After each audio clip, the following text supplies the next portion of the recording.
Esta noche también nos acompaña Hugo Siles, desde Santa Cruz. Hugo Siles, internacionalista, político. Fue ministro y luego viceministro de Autonomías, coordinador técnico del Consejo Nacional de Lucha contra el Tráfico Ilícito de Drogas. Muy buenas noches, don Hugo. Buenas noches, miren, un saludo cordial aquí desde Santa Cruz. Vamos a continuar hablando acerca de qué tendría que decir mañana el presidente en ese mensaje de Trinidad. Le doy a usted la oportunidad, por favor, de que pueda dirigirse al país. Bueno, miren, el presidente siempre tiene una forma de trabajo que ya es conocida por todos. Hace un resumen de las diferentes políticas públicas, de la gestión pública, sobre lo que avanza el país, sobre lo que avanza en la gestión, y fundamentalmente se refiere a todos los temas que están en el quehacer de las necesidades que tiene la población en Bolivia. Se refiere a las coberturas de los servicios de agua, de riego, educación, salud. El presidente siempre también utiliza el método comparativo para ir midiendo el desarrollo y el avance que tiene Bolivia, que hemos visto en todos los campos de la sociedad, de la economía y de la política. Tienen un cambio de escala, 180 grados. Existe un cambio de la vieja Bolivia, la Bolivia que no incluía, la Bolivia que era dependiente, subordinada, que tenía dificultades para incluso solventar sus gastos de balanza de pago. Entonces todo esto el presidente siempre lo hace un método comparativo, pero seguramente que vamos a escuchar también algunas novedades que tiene en materias de políticas públicas, sociales, fundamentalmente. Normalmente los informes del presidente son en enero, son el 22 de enero, pero el 6 de agosto ya el presidente hace una interlocución que es también referida al resumen de la gestión pública o al trabajo que viene desarrollando en diferentes campos. Prácticamente todos los campos que se refieren a la economía, sociedad, política, relaciones exteriores, está dentro del resumen en el informe que presenta el presidente cada 6 de agosto en diferentes departamentos del país. Gracias por su presentación. En política pública ¿se habrá cumplido con los requisitos, Gustavo, de todos los sectores? ¿O las necesidades de todos los sectores? No, amiga, un gusto saludarlo a Hugo allá de Santa Cruz. En realidad, nunca llegas a cumplir las necesidades, porque las necesidades día a día con el crecimiento de la propia población se van incrementando con el desarrollo de la tecnología. O sea, es básicamente imposible. Pero lo que sí hemos hecho es poner en el tapete y es darle la solución hasta el momento en todo lo que es políticas públicas, todos, sobre desarrollo, sobre lo que decía Hugo, por ejemplo. Estos niveles de pobreza del país hoy están siendo ya casi eliminados, por eso es que hablamos de llegar a un 5% de pobreza el año 2025, ya que vamos a tener a principios de año el 98% de la población con alumbrado eléctrico, ¿sí? Estimamos llegar al 2.25 con el 100% de la población, bueno, 90% podríamos decir, porque hay lugares muy alejados a los que no se puede llegar con estos servicios, con gas domiciliario, ¿sí? El plan es que todos los bolivianos tengamos el agua potable en nuestras casas. Hemos llegado a comunidades y más que nunca han visto el agua potable, o sea, agua que corría por ahí, agua de cualquier río. El tema del alcantarillado, los servicios básicos, no es un trabajo sí del Estado central, pero obviamente tampoco podemos ser ajenos a este tema, y con los proyectos municipales que se van desarrollando, incluyendo, cosas que parecen a veces tan simples como el enlocetado, pero un enlocetado de unas 15 cuadras en un lugar que era tierra, donde te hundías en el fango en tiempos de lluvia, sí le da calidad de vida al ciudadano. Por lo tanto, eso es lo que hemos venido avanzando. Por ejemplo, Álvaro hablaba y decía, es algo que no estaba de acuerdo con él, y lo quiero manifestar, es que la diferencia entre colegio fiscal, estudiantes del colegio fiscal y estudiantes del colegio particular, él decía, hay una brecha muy grande entre unos y otros. En un periodo neoliberal se destruyó todo lo que era la política fiscal de la educación. Por lo tanto, tú podías ver en esa forma discriminatoria en que se manejó el maestro rural y el maestro urbano. Y el colegio rural, 2 cuartitos de adobe, donde tenías que ir con tu banquito, incluyendo la pizarra que estaba en el patio, a los centros hoy con tecnología, con laboratorios, con computadoras que están y que no tienen nada que envidiar. Por lo tanto, esta igualdad hace la diferencia. Ahora tenemos que acompañar, obviamente, con políticas un poco más ciertas, ¿no? Y el tema que atinge en lo que es políticas públicas, este tema de la justicia es un monstruo que nadie lo pudo terminar, ¿no? Un monstruo de corrupción, de papeleo a la antigua, de archivar, de perderse tus papeles, etcétera, etcétera. Eso necesita una reingeniería completa. No necesita más leyes, no necesita más códigos, necesita una reingeniería completa que hay que construirla, obviamente, y que hay algunos proyectos ya en el movimiento socialismo. Con Hugo, por favor, este tema de la corrupción, ¿qué se puede hacer para frenar de una vez la corrupción en el país? Bueno, mire, lo hemos dicho en muchas oportunidades. La corrupción es un flagelo que está en la sociedad, que está incrustada en la sociedad, no solamente en el ámbito público, pero quizás lo que debemos reconocer que a lo largo de estos últimos 13 años ha cambiado, en definitiva es un cambio visible, es que en el pasado la corrupción estaba asociada a la impunidad. En la actualidad, un hecho de corrupción, cualquiera sea el nivel del Estado, cualquiera sea la autoridad, inmediata acción de la justicia, inmediata acción de los denunciantes si son las instituciones públicas, y no se puede tolerar, pero ni un centímetro, a cualquier funcionario, cualquier autoridad, en cualquier cargo, se actúa directamente. Esa es la diferencia sustancial, que se necesitan más ajustes, que se puede trabajar mucho más en la concienciación, que se pueden hacer más esfuerzos, estamos seguros que sí.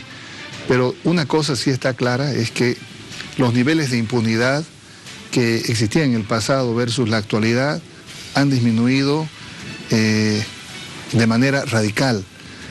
Nunca en el pasado habíamos visto que se encarcelaban jueces, fiscales, ministros, altas autoridades, porque era muy difícil que el sistema mismo en el pasado pudiera colaborar con esa acción de inmediata dirección hacia donde debe ir la persona que hace uso de los recursos del Estado para fin personal o fin particular. En el presente eso es absolutamente distinto, y cualquiera que esté, insisto, en alguna función pública que comete un hecho de corrupción, cero tolerancia, y por ello los niveles de impunidad han bajado sustancialmente. ¿Estás de acuerdo, Gustavo? Completamente de acuerdo, porque mira, para ver un poquito de recuento nomás sobre lo que dice Hugo, ¿qué ocurrió con el ministro Polilla López, que lo llamamos del MIR, y el contrabando de la carne? Absolutamente nada, él no fue ni a declarar. ¿Qué pasó con el ministro de Salud, Marinkovic, que se choreó las vacunas del pueblo, y dónde quedó? Absolutamente en nada. Esos niveles de impunidad, e incluso en temas de narcotráfico, donde con el Oso Chavazía estaba inmerso Samuel Doria Medina, estaba inmerso Oscar Eid. A Oscar Eid, que le dieron todo, él limpió toda la ropa sucia, 4 años. Pero, ¿y dónde quedó Jaime? ¿Fue a declarar? Claro que no. O sea, y este tipo de cosas, ¿no? Como Leopoldo, etcétera, por un lado, y los nuestros también, ahí tenemos ministros encausados, gente de muy alto rango en el MAS que tuvo que ir a la cárcel por este tipo de cosas, y que ya en la justicia se defiende. Ahora, que la justicia tarda un pedazo, porque vas a una audiencia, te las reprograman, no venía el fiscal, no viene el testigo, es todo un lío y sigues acumulando papeles, porque lastimosamente si no vas a ir, presente papel, y si vas a ir y se suspende, presente papel, y todo es papel, y de pronto un proceso tan simple se vuelve 10, 12 cuerpos de papel, que yo no sé ni quién lo va a entender, pero esos niveles de corrupción que, como dice Hugo, es inherente a la sociedad misma, al ser humano mismo. Hay corrupción en el Vaticano, hay en la China comunista, hay en la Rusia, no sé, en los países musulmanes, en todo lado. Entonces, tratar de ver que en este gobierno hubo impunidad o corrupción tapada, amparada, con una cortina desde el gobierno, no se dio. No se dio. ¿No? Entonces muchos podemos ser orgullosos de decir, yo sí pongo mi cabeza, y lo hago de verdad, pongo mi cabeza a la guillotina por mi presidente. Yo no sé si alguien puede hacerlo por Carlos Mesa. Yo no sé, cuando él mismo se niega, y veamos estos niveles de corrupción que también son. ¿De dónde salió la plata? No voy a hablar, no lo digo, no quiero. Sí, a mí esos son temas particulares, pero usted se sacó la plata que son de gastos reservados. No es verdad. Y lo quemaron los recibos de los gastos reservados. ¿En qué quedó la denuncia de Amalia Pando contra Carlos Mesa, que le decía que recibía $100,000 cada mes, y además le dio cómo se repartían la plata de Kukoc? ¿Qué hizo Carlos Mesa con Yerko Kukoc cuando lo encontró con $1,5 millones de gastos reservados? Absolutamente nada. Por lo tanto, esos niveles de corrupción hoy no existen. ¿Algo que quiera usted decir con relación a este tema en Santa Cruz? Salud. Bueno, miren, comparto absolutamente lo que dice nuestro compañero Torrico. Gustavo, en todo caso hay imágenes que uno puede buscar en la hemeroteca de los diarios bolivianos, y claro, tan solo, miren, habría que agarrar un diario del año 2002, 2001, mediados de la década del 90, y fíjese, estos casos que describe Gustavo son sintomáticos, nunca terminaron en ningún tipo de proceso de sentencia, y claro, más bien las autoridades que tenían toda esa envergadura pública, salían más famosos todavía de los cargos cuando cometían estos ilícitos. La justicia no podía hacer absolutamente nada. Veíamos cómo de diputados se iban a ministros, luego volvían cuando había que usar el fuero parlamentario, se cubrían con el fuero parlamentario. Entonces había un manto de impunidad, pero absoluta. Ninguna de estas autoridades podía ser juzgada porque estaban amparados en el fuero y tenían una protección que hoy no existe. Hoy sabe Gustavo que es asambleísta, cualquier diputado, senador puede ser sometido a un proceso. Si se trata de un hecho de corrupción pública, peor todavía. Entonces las diferencias son de grado, y eso hay que reconocer que hay cambios sustanciales. En Bolivia hoy ya no existe impunidad, y cualquier servidor público está sujeto a una inmediata investigación, encarcelamiento y sentencia. Entonces eso sin duda que es un avance sustancial que no se puede desconocer, y que incluso Bolivia, en términos de esos rankings que alguna vez algunas organizaciones hacen para medir sobre las sociedades con mayores niveles de vulneración de las reglas. Bolivia ha ido mejorando su ubicación sustancialmente, porque obviamente hay un trabajo que se cierra en torno a que no se admite impunidad de ningún servidor público.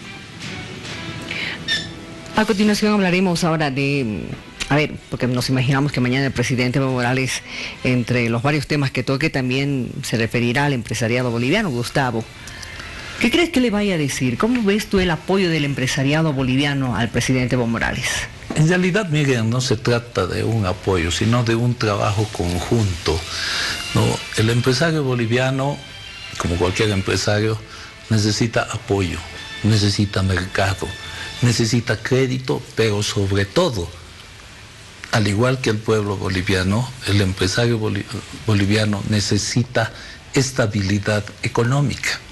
Y eso es lo que se ha dado, ¿no? Esta diplomacia de los pueblos que hacíamos referencia le abre mercados a los empresarios de la carne, a los empresarios de la soya, y no nos estamos ahogando en pequeños mercados, ¿no? Entonces, Álvaro hacía referencia hace un momento, antes de que se fuera, a que habría que ajustar la economía. Desde una visión estrictamente liberal, jugamos con el mercado externo y el valor del mercado, ¿no? Lo positivo, lo negativo. Desde una economía comunitaria, inclusiva, como la que llevamos adelante, jugamos con la economía interna. O sea, esa fábrica de cemento que se inaugura el sábado en Oruro, por ejemplo, baja costos, te da mayor calidad, pero te da trabajo. Y no es que vamos a destruir a Soboce, como están hablando, porque esta fábrica va a cubrir entre el 28 o el 30% del requerimiento nacional. Hay que desarrollar el Mutún. ¿Hace cuántos años? Desde que hemos nacido, sabemos que había el Mutún, es más, era una utopía. Si tenemos ahí Humaga, ya tenemos un Mutún, ¿cierto? Y allá tenemos San Buenaventura. Se desarrolló ese tema. Sueños de hace 60 años, miren, para los chuquisaqueños, la diagonal Jaime Mendoza, el aeropuerto de Alcantarí. ¿Desde cuándo hemos venido sosteniendo este tema? ¿Sí? Misicuni, que el presidente en algún momento les decía, con nosotros ya va a ser, no va a ser Misicuni, va a ser Asicuni, ¿no? Le cambiaba a nuestro presidente el hecho. O sea, San Buenaventura, desde el año 47 hay estudios de San Buenaventura. Y mira, han puesto tantas piedras fundamentales que ya hemos construido una muralla china. O sea, igualito, eso podríamos ponerlo para el turismo. Entonces, todos estos temas te llevan a ver que el empresariado hoy está tranquilo porque sí puede animarse en temas, por ejemplo, de automóviles, el tema de la construcción, por ejemplo, que hay muchos empresarios en este rubro, puede animarse a darle a un joven de 25, 23 años un departamento o un vehículo, la banca joven que está ahí, ¿no? El capital semilla que tú puedes, y yo tengo una experiencia muy cercana, en que sacan un crédito para poner su consultorio, por ejemplo, un médico o un odontólogo. Saca un crédito ¿en base a qué? A su título, a su firma. Y eso es estabilidad económica. Por lo tanto, si nadie te va a depender estabilidad económica, no se trata de votar con el hígado, señor ciudadano, sino con corazoncito y con bolsillo. Y con la pancita, obviamente, porque si no, no funciona la cosa. ¿Qué dice Hugo? Bueno, hoy Bolivia tiene una economía más estable, más fuerte. Eso ha permitido que la relación entre el sector público y el sector privado se afiance cada vez más. Yo he sido testigo en Santa Cruz de muchísimas reuniones del presidente Evo Morales con el sector empresarial privado. Hay el ministro Carlos Romero, un gran articulador de la relación que ha permitido temas tan importantes como el etanol, por ejemplo, o Puerto Bush, que está en un proceso de construcción y configuración de alianza público-privada. Entonces hay una relación de trabajo que hoy se entiende como una relación fructífera para toda Bolivia. El presidente ha tenido la capacidad el liderazgo de poder sentar al empresariado, entender las preocupaciones, mostrar también la certidumbre y el avance de nuestra economía, de nuestro crecimiento económico, de la estabilidad, y ha podido combinar el trabajo entre los empresarios y otros sectores sociales que sin duda hoy trabajan de la mano. Entonces, eso es extraordinario. Mire, le voy a dar un ejemplo. Hoy estábamos con el presidente Mujica en una conferencia que dio hoy acá en Santa Cruz, y él nos contaba en algún momento que empresarios del Uruguay le pedían al presidente Mujica que pudiera conseguir de que Bolivia les pueda vender bonos del Estado boliviano para que los empresarios uruguayos inviertan en Bolivia. Es decir, ¿cuándo hubiéramos pensado nosotros que en Bolivia, con la estabilidad, con el crecimiento, con las condiciones que hoy existen para el desarrollo privado también y el trabajo público-privado, se pudieran dar estas cosas? Entonces, hay un trabajo que se está desarrollando entre el sector público y privado que está generando más empleo, que está generando mayor riqueza, que esa mayor riqueza se distribuye y que es posible hoy que los empresarios de los departamentos que están en los rubros de la economía más dinámicos, como la construcción, los servicios, el turismo, hoy apuesten por Bolivia. Es decir, el año pasado nos hemos pasado escuchando un empresario que le va muy bien acá, ¿no?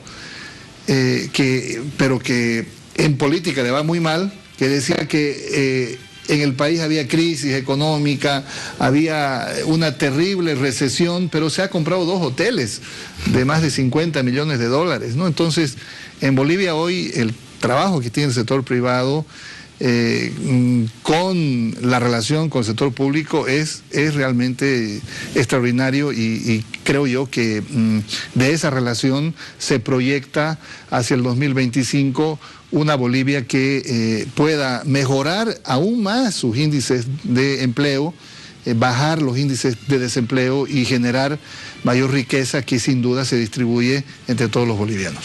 Ahora, Gustavo dijo hace varios minutos algo: faltan empresas en nuestro país.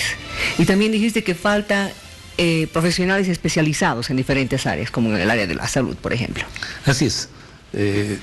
Las empresas no se desarrollaron en realidad por falta de un apoyo gubernamental, ¿no? O sea, una crisis económica donde hoy te prestas $5,000, mañana ya estás debiendo 7,000, 9,000, no sé, se te hacía imposible, y obviamente los empresarios apuestan a seguro y tienen razón, ¿no es cierto?, a partir de la banca, etcétera. Eso se ha mejorado. Podemos sacar los datos, yo no los traje hoy, pero el año pasado se crearon exactamente casi, acá en La Paz, 3,000 y tantas empresas o emprendimientos de la gente, ¿no?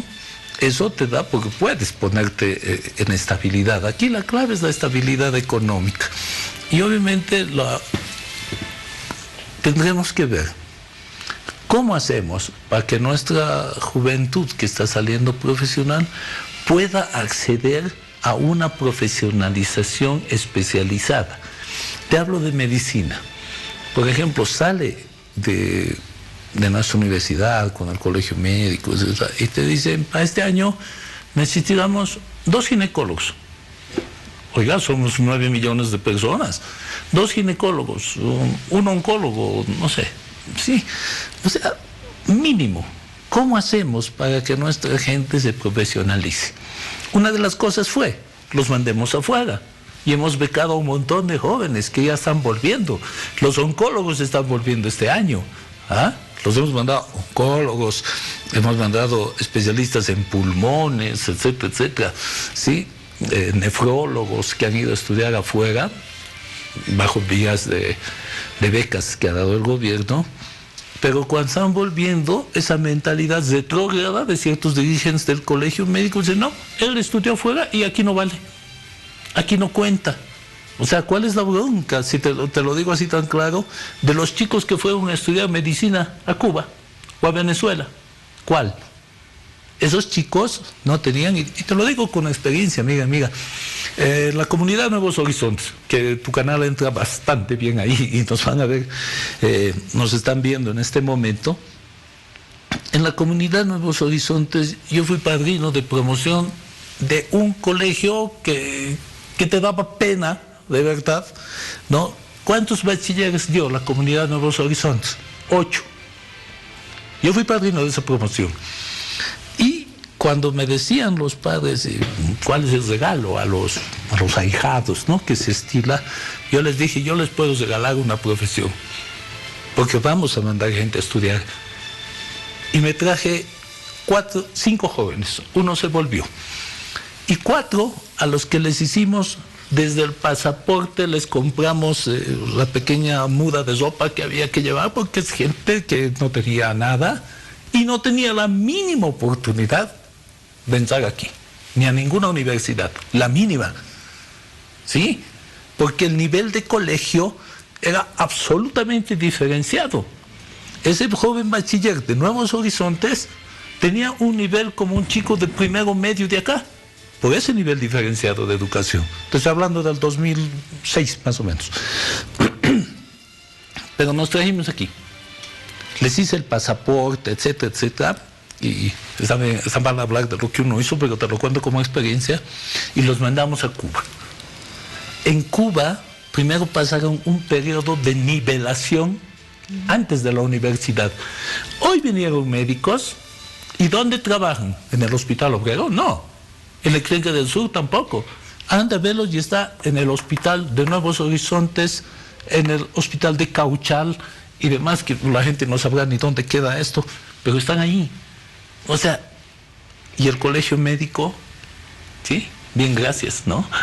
O sea, esas cosas de ese conservadurismo de la república, ese alto peruanismo que jalamos todavía, más las nuevas opciones, hace todavía que estemos entre el deseo y la prosperidad, entre esta república y este Estado plurinacional que van todavía construyendo el camino. Gracias. Al volver, ¿verdad? Ya no tenemos, ya nos vamos directamente, por favor, con Hugo en Santa Cruz para que me des ya las consideraciones generales con relación a esta gestión de gobierno y lo que el presidente mañana podría estar señalándole al país.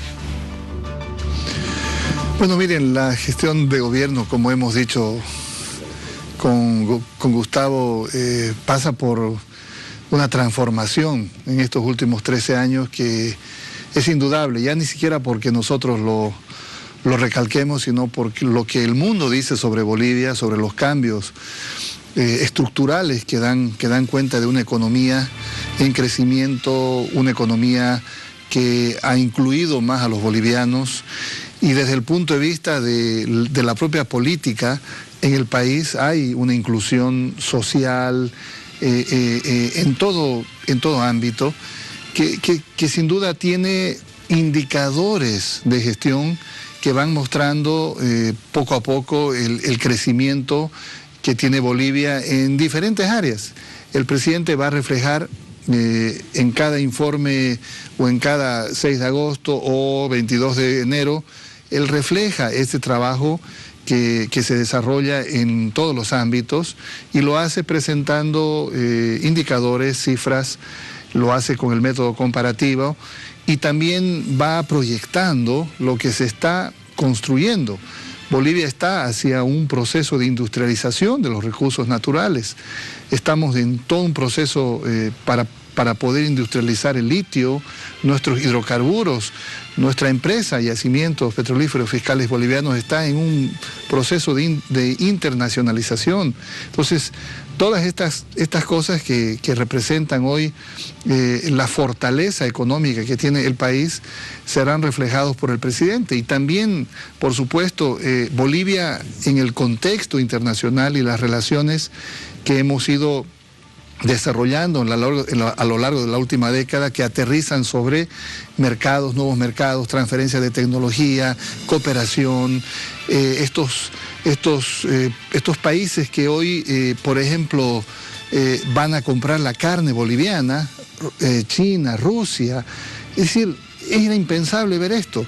Entonces, esto es lo que el presidente va a reflejar seguramente el día de mañana y lo va a hacer con toda la seguridad de que estamos caminando por la hoja de ruta adecuada, correcta. Esto es lo que Bolivia necesita, es decir, trabajar con los diferentes sectores sociales, con la sociedad en su conjunto, ir construyendo y terminando una serie de temas de agenda que todavía Bolivia tiene inconclusas.